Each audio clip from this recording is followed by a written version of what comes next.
C'est au cœur de la station de Valloire que s'est déroulée la 19e édition de la foire du tout-terrain. Après l'inauguration en grande pompe avec les élus et partenaires du salon, il est temps pour nous de découvrir les activités. Direction les Vernets pour les pistes d'essai. Et on a 3 difficultés là sur les parcours, donc des pistes vertes, pistes rouges et pistes noires. Donc les pistes noires sont assez difficiles. C'est ouvert à tout le monde, effectivement. Donc il y a les exposants qui viennent essayer leur véhicule, faire essayer leur véhicule. Il y a les gens qui peuvent effectivement, avec leur véhicule, prendre un cours pour tester, voir ce qu'ils peuvent faire avec leur véhicule. Sur la zone, Bruno nous emmène faire un tour, à bord de son véhicule autrichien datant de 1973. Et le but est de ne pas perdre l'adhérence au sol, et surtout pour ne pas partir en luge. Donc on choisit le bon rapport, pour moi qui est la première courte. On tient bien le cerceau avec les mains. Pas de doigts à l'intérieur, pas de poignée à l'intérieur. Parce que sans direction assistée, on se retrouve avec des retours de volant et on peut se faire se casser les pouces et les poignets. Pascal était à bord de ce véhicule et revient sur cette expérience renversante. Et c'est impressionnant parce que la pente est énorme, il y a des trous, on a l'impression que que le 4x4 va se renverser et en fait il colle au sol et ce que j'ai remarqué c'est qu'il conduisait très très doucement pour bien épouser les aspérités et les trous. Une zone plus difficile, appelée trial, a été créée quelques mètres plus loin. Cette zone est réservée aux chauffeurs aguerris, avec des 4x4 spécialement préparés pour ce type de sentier.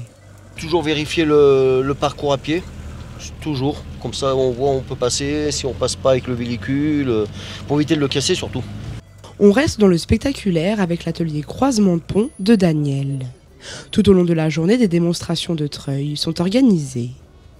On utilise des ateliers de l'école en fait pour imaginer un plantage où le véhicule ne pourrait plus progresser et on va utiliser le point d'arrimage qu'on vient de préparer et donc le treuil va nous aider à dégager le véhicule qui est en partie en perte d'adhérence, comme vous voyez toutes les roues portent plus au sol, donc il est censé depuis pouvoir avancer et c'est le treuil qui va remplacer, qui va faire le boulot. En matière de sécurité, quand on travaille au treuil, ce qu'on appelle sur un brin, puisqu'on a tiré un câble unique jusqu'au point d'ancrage, c'est de toujours poser sur le câble du treuil une masse un peu lourde, de manière à anticiper sur tout point de rupture qui pourrait se passer au niveau du point d'ancrage. En tout, c'est 180 exposants qui se sont réunis pour ces 5 jours de salon.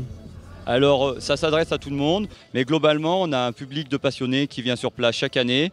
Ça leur permet en un seul et même endroit de finalement retrouver tout un tas de marques qu'il leur faudrait un temps fou à retrouver sur l'ensemble du territoire. Donc tous se retrouvent à un endroit et finalement ils viennent là, ils font leurs courses. Ce salon permet aussi de présenter les dernières nouveautés au grand public. Le Grenadier, fabriqué en France, est le prototype phare du salon. Une véritable innovation dans le milieu du tout-terrain. Tout qui va pour faire un aspect qui ne fera pas sur le terrain, mais hors terrain, un terrain difficile, pour accéder, pour répondre aux besoins très spécifiques, aux agriculteurs, aux gens qui font du métier. Ils travaillent un peu dur sur le terrain, donc on a mis toutes ces spécificités dans la voiture. Au centre du village des exposants, Audrey prend les réservations pour les randonnées de la journée. Alors je fais tout ce qui est inscription des balades journée et demi-journée. C'est-à-dire qu'il y a des balades tous les jours sur Valloire avec les pilotes de l'organisation. Après on prend tout type de 4x4, sauf les SUV pour certaines balades qui peuvent être un peu plus compliquées au niveau du franchissement. Une 19e édition réussie, malgré le contexte sanitaire.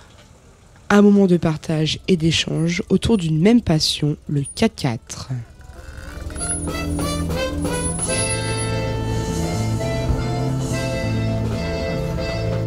Voilà, bravo à la fanfare qui nous a interprété encore une fois une chanson savoyarde sous les tons de Valloire.